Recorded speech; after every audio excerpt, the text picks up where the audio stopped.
You are listening to OBP. Hello, everybody. I'm Stephen Pohl, host of the Ohio Business Podcast. I'm joined today with our guest, Rob Lupton of Flip Aquatics, based in Youngstown. You are listening to the Ohio Business Podcast, where we sit down and chat with today and tomorrow's business leaders of Ohio. Thanks for coming on. Yeah, Steven, thank you so much for having me. I know we've been trying to line this up for a while, so it's good that it's finally working out. I appreciate you bringing me on. Yeah, we've been going back and forth at it for a while. I don't know how I originally stumbled on Flip Aquatics, but kind of go into what you guys do, how you guys got started, and all that. Wow, well, that's a loaded question. So, I guess what we do is we're the largest retailer of freshwater shrimp in the United States. We sell ornamental shrimp, so they're non-edible shrimp, and you just put them in a fish tank. You kind of breed them. There's different designer ones, and they range anywhere from $3 per shrimp upwards of like 600-700. Some of them retail for over $3,000, just depending on what it is. And it's kind of like dog breeding. Like a certain characteristic could be worth more money, and shrimp is the same way. And so it's just been a wild hobby. A lot of people are like, you made a business out of that? Like, is that really a thing? And so we get a lot of like, hey, like I'm gonna come buy some because we're having a barbecue. And so it's hard for people. Yeah, it's hard for people to grasp that like people keep these shrimp in aquariums just for fun, and they pay the amount of money that they pay for them. And so how I got started was I fell in love with the hobby when I was going to college, and my neighbor actually owned an alligator, like a really small alligator, and he was feeding it shrimp. And so he told me, he's like, "Hey, if you can breed shrimp, I will buy them off you, and I will feed them to my alligator." And so me as like broke college student, and I was going to school for accounting and business, so like I have that business background, and I'm like, yeah, like I can make a little money off this, support myself getting through college. And so I started bringing different types of shrimp in, and I was like, man, I love this. Like, it was just something weird. Like, I was just drawn to them. And at the same time, I had a YouTube channel, and the YouTube channel, I was just doing it for fun, and people were just like, these shrimp are so cool. And so like one thing just kind of led to another, and a lot of things happened in the middle of that, but we ended up just deciding to turn it into a business. And I think we've been in business for about 6 years now, a little over 6 years, and it's just the rest is history. Your neighbor had an alligator. Yes, yeah. I don't know why, but I think he lived in a place where like you could keep alligators before. And so like kind of reliving his childhood, he was like, I really just want an alligator, like just a little like 12-inch alligator, and keep it small. And yeah, so he's one that really like pushed me into the hobby as well. Because he was doing it right next door to me. That's quite the origin story to fall into that, you know. Yeah. That's great. So I was checking out your YouTube. You have about 90,000 subscribers, right? Yep. You had I saw you had a video with 1 million views. I mean, that is astonishing because I mean, I've tried YouTube out, that is very hard to do. So I just want to applaud you for that because that's Well, crazy. thank you. Thank you so much. Yeah, I appreciate that. Now, do you monetize that? Yeah, so I will say YouTube for me, I kind of started before YouTube was like there wasn't content creators when I started YouTube. It was just people that were, I don't know, more or less like blogging or video blogging. And so for me, I started specifically for my aquarium hobby, because when you have an aquarium, you have live plants, you have all this stuff. I wanted to do like timestamps, so I would record myself talking about a tank, kind of show the tank off, and then three weeks later, a month later, I would do another video on it. Next thing I know, like a year later, I could look back and kind of see this journey of my aquarium. And so that's the whole reason I started, just kind of like keeping a daily log or a weekly log of what's going on, and kind of see the progress as I get through it. And then YouTube is just one of those things that like out of nowhere, it just kind of started turning into something more than what I ever intended it to be. And now it's one of the main driving forces behind our business. And like you asked, do we monetize it? That's the craziest thing about YouTube is we do monetize it, but it's also advertising for us. So it's more or less like we are getting paid to advertise ourselves. So it's like completely different than any type of marketing out there. And so You so beat yeah, the so it's system. I beat the system in a way, yeah. And so God, you stumbled onto like, your neighbor and you stumbled onto YouTube. That is amazing. That is yeah. crazy. Um, now, what do you have like an upload schedule with that? Do you do kind of do you have plans for videos? What's your thought process with Yeah. YouTube? So so I would say this year with COVID, it really kind of threw off everything. I know before we started this, I told you we're up probably about 60% in our business, which is a significant number for a business. So for us, it's been like so many growing pains this year. And so in the past, I would upload twice a week. It'd be on Tuesday and Thursday. I'd upload at 11 o'clock every single time. But this year, I think in the whole year up to this point, which, we're 11 months in at this point, I think I put out maybe 10 videos the entire year. And so that's just because we've gotten so busy, and it's hard to hire people during COVID. So now instead of me focusing on content creation, I'm focused on, hey, let's get all these orders out. Hey, let's get another import in, like all the different logistics that come with 60% increase in everything. Mm-hmm. And so it's been a trial, but finally I feel like we're getting to a good place. Yeah. So from what I've read between our email exchanges, you had a lot of growing pains. You're building another type of office, and you hired some people. Is that right? Yes. So we recently just hired 2 new employees full time. I actually just moved my office from one building to another. We turned my old office into a break room. We're completely renovating the shipping space because we only had room to ship to have 3 shippers. Now we need 4 shippers, and we have more product because we're selling more. And so we had to like figure out creative ways to put more product in a small space.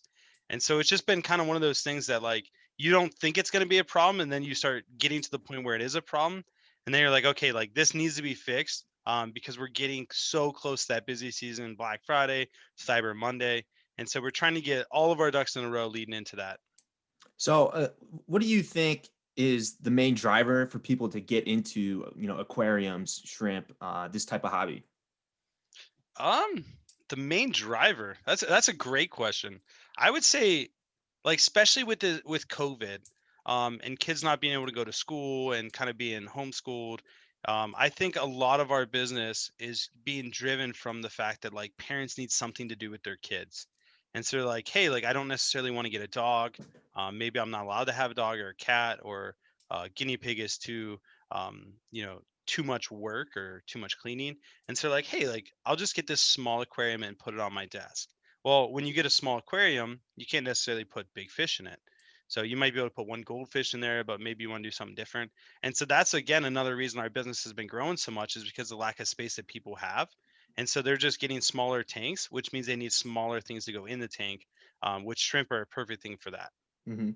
And so Now, so can people order the shrimp online and then you ship it to them? absolutely. Yeah, that's 99% of our business is all online driven. And so you just log onto our or get onto our website, add it to the cart, and it ships directly to you. We have 100% live arrival guarantee. There's zero risk when getting shrimp from us. And so So, what's the packaging situation like with that? I can't yeah, even so imagine. yeah, it's different. So we actually have specialized bags that have an equal exchange of oxygen and carbon dioxide. And so like the shrimp can necessarily be in water and breathe through the bag. So we don't ship with any air in the bags. And so we put them in that bag, we wrap them in insulation foam, and then we put them inside of a styrofoam lined box, and then we ship them 2 to 3 days shipping. And as long as they arrive within usually about a week or two, the shrimp are completely fine. Now, when you get to fish, which are a little bit bigger, they might poop in the bag and contaminate the water. Those can usually last like maybe a week before you start having issues. Hmm. That's an interesting logistics problem, huh? Oh yeah, uh, so, especially with all the problems like everyone's shopping online right now. yeah. And so there's so much more demand, or so many more packages going through the post office, FedEx, UPS. And so now you're having increased delays in shipping. And so in order that normally would take 2 days, now it might take 3 or 4 days. And so those extra 2 days could be disaster for us. Yeah. And so it's been one of those years that like we've been really trying to navigate a lot of different things that we didn't know we'd have to navigate. Hmm. Now, what was kind of your hiring process like? Were you looking for certain people to do, certain things, or were you looking for, shrimp enthusiasts? What was that kind of like? Yeah, I mean that's a great question. So, through the life of our business, it was kind of one of those things that we just hired based on the person. So, like, my first hire was a guy that I met at a fish club. I went there and I did a talk on just keeping fish, and he came up to me. He's like, "Hey, I need an internship for my college degree. Would you be interested?" And I'm like, "Yeah." And so he started just as an intern. we really liked him. He was going to go to med school. And I'm like, hey, like in the meantime, like why don't you just come work for us and and just see how it goes. And he's been here, I think, for 4 years at this point, and just a phenomenal person. My second hire was my best friend, and so that was an easy one. A guy that just comes in, doesn't know anything about shrimp, nothing like that. And then from there, we started getting more strategic. We look for people that are in the hobby, that they don't necessarily have to know shrimp or like shrimp, but we prefer them to have a knowledge of aquariums. But at the end of the day, like if someone has a burning desire for pets, like if you love animals, usually you can fit in pretty well here. And there's a bunch of different things like our core values and things that we look for. But yeah, we don't specifically look for like just shrimp enthusiasts, because that's a very narrow clientele, and so it'd be Yeah. pretty hard to find someone. So you sell shrimp, fish. What would you say is your best seller, I guess, for both shrimp and fish? So our best seller overall would be cherry shrimp, just because they're the cheapest shrimp. They're red in color, so they really stand out in like a plated aquarium. And so those are by far, like, out of our entire business, that's the thing that sells the most. As far as fish goes, our best seller would be a pea puffer, which if you've ever heard of a puffer fish that balloons up, these ones are about the size of a marble. They can get a little bit bigger than that, and they just have the most personality out of any fish that I've ever seen. Again, they're really small, so you can keep them in a small tank, and so those two are definitely our biggest sellers. Yeah, I'm really glad I got you on because I was hanging out with my buddy. He was showing me his aquarium. And he was so passionate about it, and he was showing me the shrimp, all the fish, and then I think maybe that's why I reached out to you. But yeah, I That's wanted really he cool. listens to the podcast, Mitch. A little shout out, but he was showing me how to like kind of how he makes money doing it, selling coral and whatnot. Yeah. Do you sell coral? No, we're freshwater only. Okay. Our niche is shrimp, but what we're really trying to get into is just a small aquarium. We call it nano. And so anything nano we're trying to get into, like small lights for small aquariums, small filters. I would say an aquarium under 20 gallons, and just kind of focus on that clientele that's looking to put a tank on their desk, or have one at work somewhere, or keep it on their kitchen countertop, something like that. Now, what's the most expensive shrimp you've ever sold? The most expensive shrimp, I want to say we sold a pair of shrimp. So it was a male and a female, and we sold it for like $580. Wow. And so yeah, we don't get into the high end stuff too much, because the market is so narrow. And so, like, the people that are going to buy the really expensive things are the people that like love the hobby so much they're already in it. And most of the time, those people will get it from each other. So like they'll get those really expensive shrimp, they'll trade one person for another one, and so on and so forth. And so we don't really stock that high end stuff because that clientele's so small. Hmm. But Now, what's kind of the criteria for a shrimp to reach that price point? a lot goes into it. So it all comes down to genetics. And so, like, there's I don't know. There's many different species of shrimp. So like, some of them you can breed together. So let's say you could take a black one and breed it with a red one. Well, you might get like a purple shrimp out of that, or you might get a really rare color. But only one shrimp out of 10,000 shrimp will have that rare color. And then you have to breed that shrimp with another shrimp that's similar to it, and start getting some type of consistency. And once you start seeing that consistency and that color form that hasn't been out for a long time, then that's worth value. And then there's also like, there's a type of shrimp. It's called a Galaxy Pinto, and it can be red or black. And what it is the more spots it has on it, the better it is. So like, it could have spots all over its body, and it's worth a lot. And then if its legs have color, it's worth even more. If it has a straight line down its back, it's worth more. If it has the straight line and then little lines coming off it, it's even worth more. And so that's where you could get a shrimp that could be worth $3,000 or $4,000, because it's like it's perfect in every way of grading it. Hmm. So you said you focus more on the the smaller shrimp, not the designer shrimp, as much. How many tanks do you kind of have right now breeding Yeah, these? that's a great question. I would say, like, the building that I'm in right now, we have 2,425 gallon tanks. So those are like big storage tanks. Like, we keep like 1,000 shrimp in each one. And then we have, I want to say, 24 40 gallon tanks. a decent amount of 20-gallon longs. And so I would say between the two buildings, we probably have 400 tanks ish, Oh, maybe a wow. little bit less. So it's a significant amount. Like we have a full-time employee that they come in every day and their job is simply just to go through, check on the tank, make sure there's no issues, feed the tank, and then go to the next one. And by the end of their day, that's their whole day just checking on tanks. Wow. You gotta love shrimp for that, huh? Yeah, That's intense. you have to. You Yeah. have to. That's man. I was looking at them, and they are really cool. They are some absolutely beautiful shrimp. Now, have you ever thought about like maybe you do sell snails? I see. Um, yeah. How many? Yeah, you have 11 items for snails. Do you have any plans in the future to kind of expand into other type of aquatic creatures, or what are you kind of looking for in the future? Yeah, so I would say like as far as aquatic life, like our main focus right now is fish, shrimp, snails, and plants. So right now our big focus is plants, and the reason being is it's like it's so easy. I wouldn't say it's so easy, but it's pretty easy to keep a plant. And so like you can sell it to anyone, they can put in their tank, most likely it's going to do good. For us, they're like plants, they just grow by themselves. So we might get 100 plants in, and then after we sell the 100, like they reproduce enough that we have another 100 plants. And so it's one of those things that it's a pretty good market to get into. The margins are really high on plants. There's not a ton of competition, and it's we call it an add-on item. And so like if someone's coming to buy shrimp, they might be like, oh, like I might add this plant to the tank, or I might add this one snail. And so everything's built around shrimp, and we try to get those add-on items for shrimp. Even with fish, we try to buy our fish based on what's compatible to keep with the shrimp.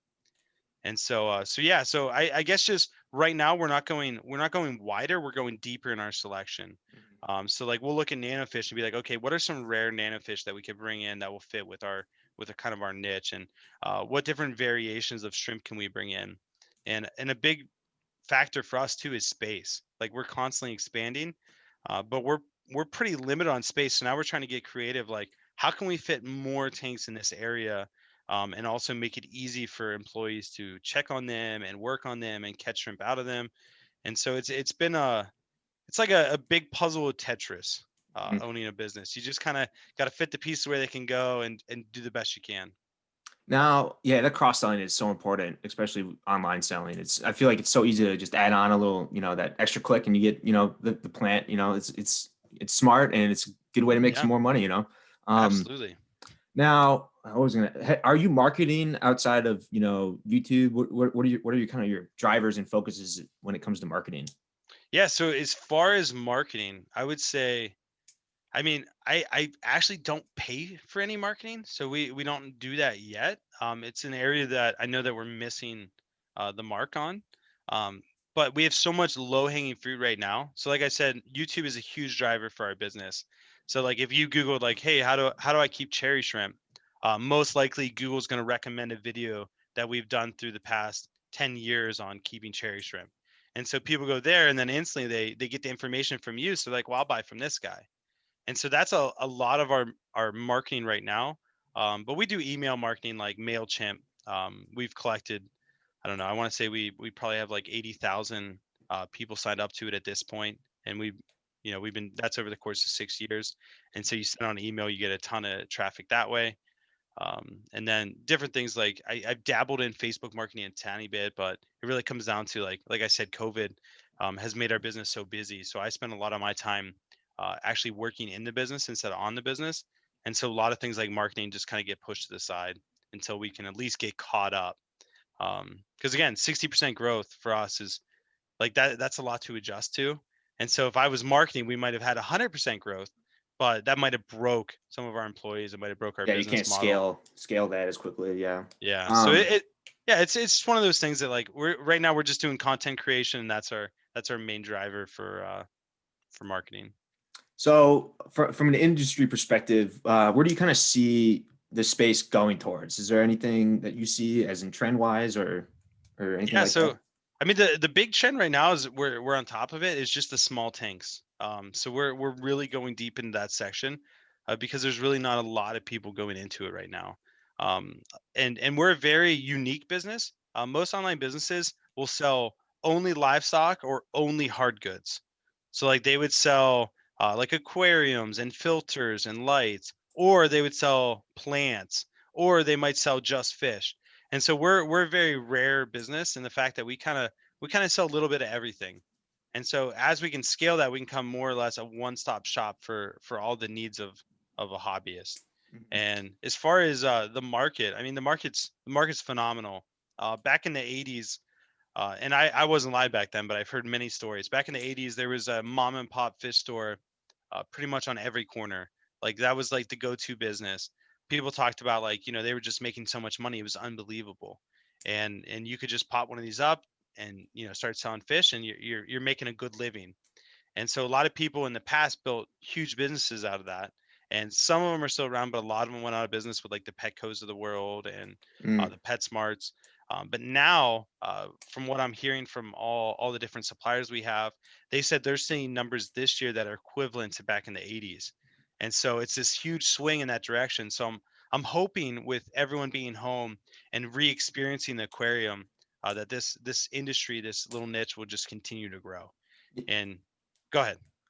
I feel with demographics today, maybe not there's not as many babies being born as there used to be. There's that big emphasis on pets. I had a guest who started a pet insurance company or startup, focusing on dog insurance. And that space, I know I've been following that space for 5 years now. I know Nationwide deals with that pet insurance, and there's just so much money going into caretaking for pets. It's a hot market, and it's cool to see you guys capitalize on that. Absolutely. Yeah, I think you're 100% right. With people having less kids, there's a lot more emphasis on pets and just entertainment in general. Hmm. And so a lot more people have a lot more disposable income. Like I thought when COVID hit, everyone would take a hit to their wallet. There wouldn't be as much going on. And the first month of COVID was like the first month after they closed it down was our biggest month we've ever had in the history of our business, which is just wild. Because like Yeah. you would think, everyone's like holding on to their money because they're scared, and it went the complete opposite way. Like Black Friday of last year was a phenomenal month for us, November of last year, and I want to say we beat it by $30,000 or $40,000. Wow. And so it was just, I mean, it's insane. So were you guys thinking like, this COVID thing, wow, we're gonna get hit, maybe preparing for sales to come down a little bit, and then it just totally like 360 you or 180 you? Like what was Yeah. that like? So we actually the week that it really started coming out, like the president was getting on there and talking about it. We saw a huge dip in sales. Like we went from our normal sales are 100%. We were operating at like 30%. And I want to say that's because everyone was kind of scared. They were going to the store, they were stocking up on toilet paper and things Yeah, they like weren't that. thinking about fish or the No, no, no. aquariums. Yeah. Yeah, so it kind of scared everyone. So it pretty much like it scared us. Like, man, like this could be really bad for our business. And so me and my wife, we sat down with all of our employees and we're like, hey, like this might get a little scary for a little bit. And just so you know, we're going to do everything we can to keep you guys working. And so we told them like, hey, we're not going to take a salary going into this, and we'll just kind of see where it goes. And we'll do everything we can to keep you guys working. And then the following week, it was just like wildfire. And then I was like, wow, like, okay. And then it just got better and better. And by the end of it, all my employees are like, we're working more than we've ever worked. This is the hardest we've ever had to work. Like, what's going on here? And so it almost broke our business again because we're operating with a skeleton crew because of COVID, Yeah. and we're doing more sales than we ever did in our busiest season. And so our employees are tasked with so much more because there's fewer of them. And it was an interesting season. I know it's forced me to grow a lot as a leader and as an owner of a business. And it's been a wild year. It's been a Yeah, that wild sounds like a roller coaster, Wow. Yeah. And it's probably only going to get wilder for you because, now all these extra people who would probably not have found, or got into this hobby, they get into it, then their friends see it, they get into it, and it's just going to be a rolling effect. So, you're in a good spot. And it's been interesting because I usually have, 1 to 2 guests on per week. And, some businesses, COVID hasn't affected them all. Some other, some like yours, it's benefited them greatly. And it's just been very interesting to talk to people throughout this entire process as, business owners. But A couple questions to wrap up. How can you name some successes and some failures as an entrepreneur over the years? Oh, yeah. So I mean, that's a great question. I mean, as an entrepreneur, there's plenty of successes and there's plenty of failures. For me personally, failure for me is quitting. And so like when I make a mistake, like I order something that maybe I shouldn't have, I just learn from that. I don't necessarily look at anything as a failure unless I just quit doing it.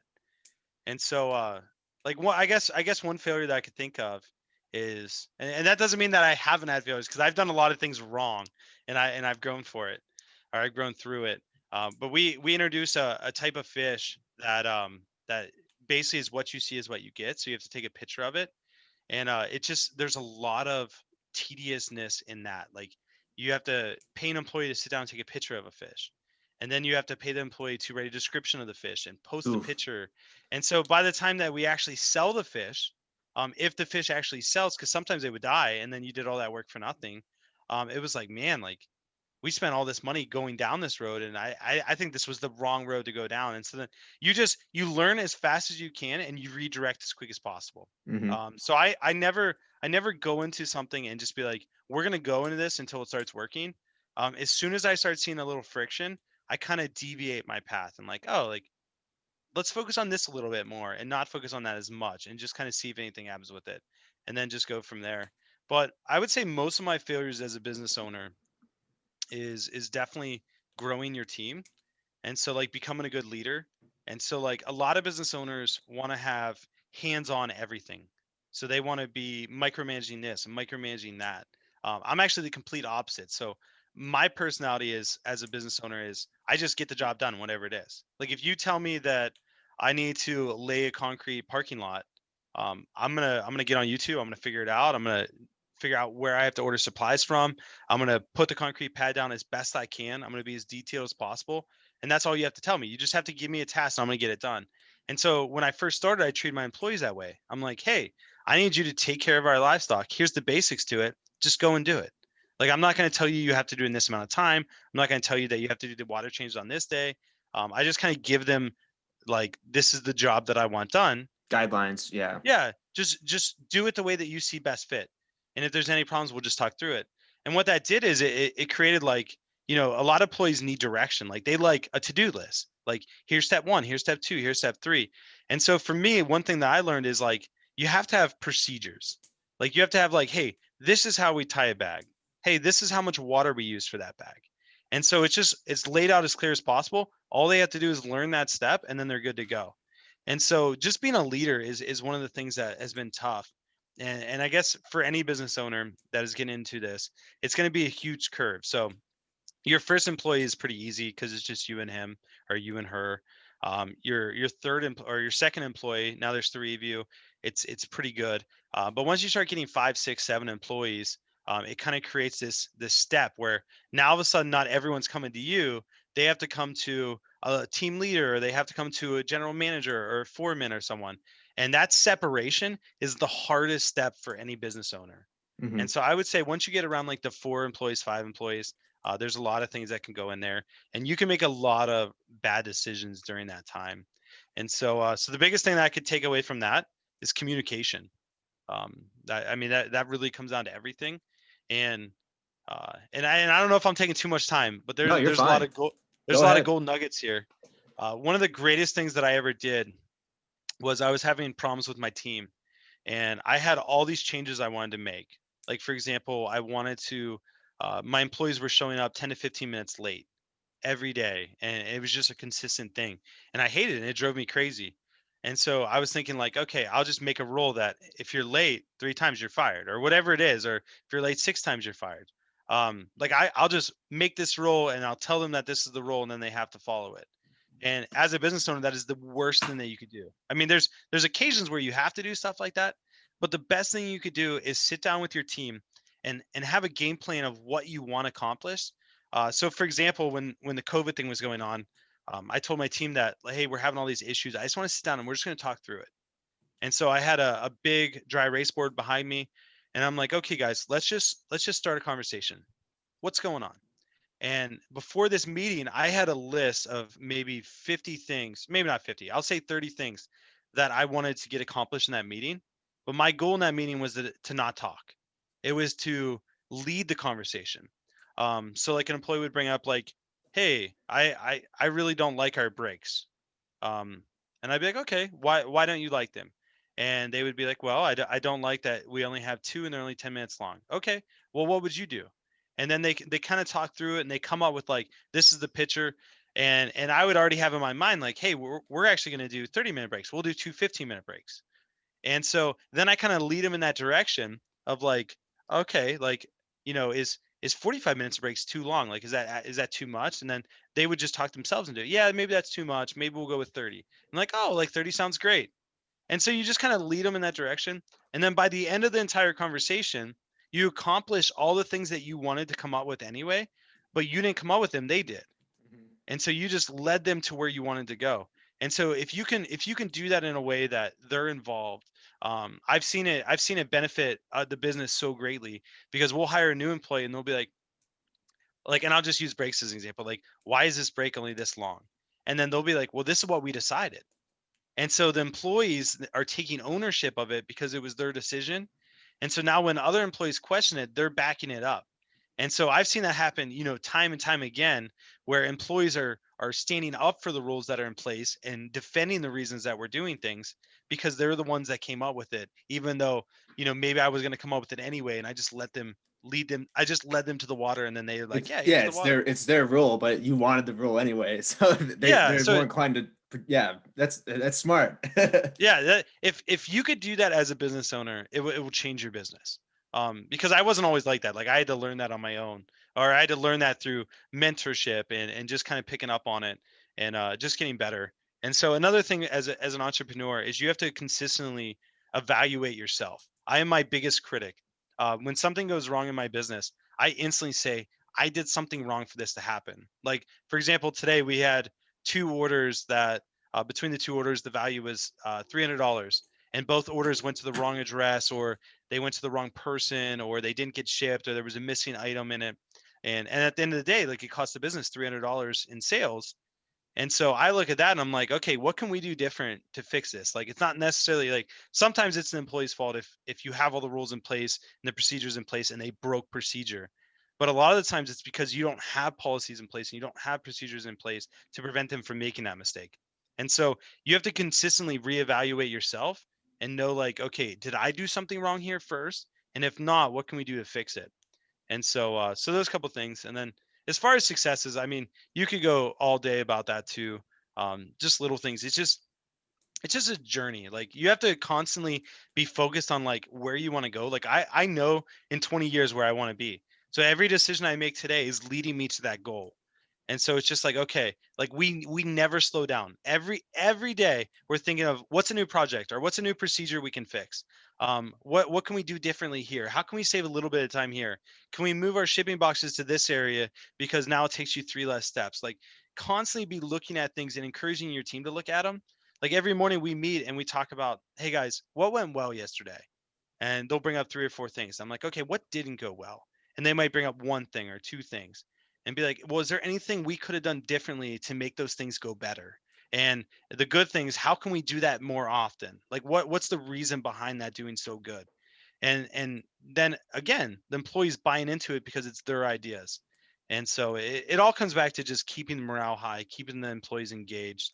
And yeah, so it's crazy, man. Entrepreneurship is something that's extremely stressful, but extremely rewarding at the same time. Well, you just dropped a lot of good nuggets there. Thank you. Hopefully, a lot of people, hopefully can extract some good procedures out of that. Any fun facts about shrimp that you would like? Any fun facts about shrimp, just in general? Oh, fun facts about shrimp. Well, when I look at shrimp, I think of ant colonies. So I Okay. consider myself a super nerd. Like, because I remember like I forget what the show was. It wasn't Beavis and Butthead, but it was like two brothers and they had an ant colony. And I just remember thinking when I was watching that movie, like, oh, it's Dumb and Dumber. It was Dumb and Dumber. They had an Yeah. ant Yeah. colony in their living room. And I was like, who would own an ant colony? And now I'm that guy. Like that's me. Like I have shrimp colonies. Um, But fun thing about shrimp is like it's one of those hobbies that you could start and it almost pays for itself. Because shrimp just repopulate in aquariums. They're pretty easy to repopulate. And so like as a person that enjoys business, you could set up a colony of crystal reds, which retail for like $8. And then a year later, you might start with 20, and then a year later you have 200, and you can jump on eBay and list them on there. And all of a sudden you slowly like work your way through and make a little money. And so it's one of those fun hobbies that you really could have it pay for itself. But shrimp are the easiest thing to keep if you set the tank up right. Another fun fact about aquariums is a lot of people, when they clean an aquarium, they break the whole aquarium down, they clean the gravel, they clean the tank, they clean the sides. That is the worst thing you could do for any aquarium. The best thing you could do is just take a little bit of water out, fill it back up, because all the live bacteria lives down in the substrate. So all that gunk that's in the substrate most of the time is full of bacteria. That's neutralizing the poop, and so it's not toxic to the fish, and just creating a good ecosystem. So Hmm. shrimp are one of those pets. You set them up, you kind of leave them alone, let them do their thing, and they thrive. Yeah. I was telling my buddy who I said about he showed me his aquarium, and I was like kind of pushing him to just try to make money off of it, breed the coral and whatnot. So maybe he can gain some knowledge from this podcast. But is there Absolutely. anything that you want to leave off on before we wrap it up? Yeah, so I would say for any entrepreneur that's listening, the number one thing you could do is start investing in yourself. And the best way to do that is listening to these podcasts, listening to other people, their successes, things that they learned, picking up on things that make sense for you. And if you already have a business, the best thing you could do for your business is start getting out there and creating content. Make your face known. Today, people don't want to buy from a company; they want to buy from an individual. So a lot of the sales are coming from, like for my business, come from people see me on YouTube. They see my face on Facebook, and they're like, okay, like I like Rob as a person and I want to support him. So that's the reason I buy from his business. Not because he has the shrimp that I want, not because it's the price point that I want, not because they do a quarantine for their shrimp. None of that stuff matters. It all comes down to like I want to support him as an individual. And so if there's no individual aspect to your business, you're missing the mark right now. And so I would highly encourage anyone, if you're not comfortable being in front of a camera, get somebody, hire somebody that is, and let them be the person that people see. I have always said that since day one. Like, if you want to start a business, all you need is 1% of people. It could be your friends or your family, what have you. Make the content. You will find that 1%, and you can live off of that basically. Oh, Um, absolutely. yeah. People in today's day and age. The internet. They don't know who they're buying from. They want to buy from people they know, people they can at least trust, or who they see enough. So great advice on that. How can people find you, reach out to you, connect with you? Yeah, so the best place to go is our website, flipaquatics.com. We have a store email and a shipping email on there. You can email either one. It always comes back to me. My employees will let me know. And so if you want to reach out to me individually, ask me any questions, you can definitely do that. It's store@flipaquatics.com. And again, it's on the website. You can go there, contact us, and I'd be happy to answer any questions, anything like that. And so yeah, you can also connect with me on YouTube, Flip Aquatics on YouTube, and drop a comment and I'll comment you back. Like, comment, subscribe on YouTube, people. Absolutely. uh, Once again, Rob from Flip Aquatics, thanks for coming on. I'm really glad we could get this done. The designer shrimp salesman. Absolutely, man. I love it. Thank you so much, Steven. I appreciate coming on, man. I appreciate you having me. It was a lot of fun. And hopefully somebody that's listening is able to pick up on something I learned. Yes, sir. I bet they will. Hopefully, I bet they will.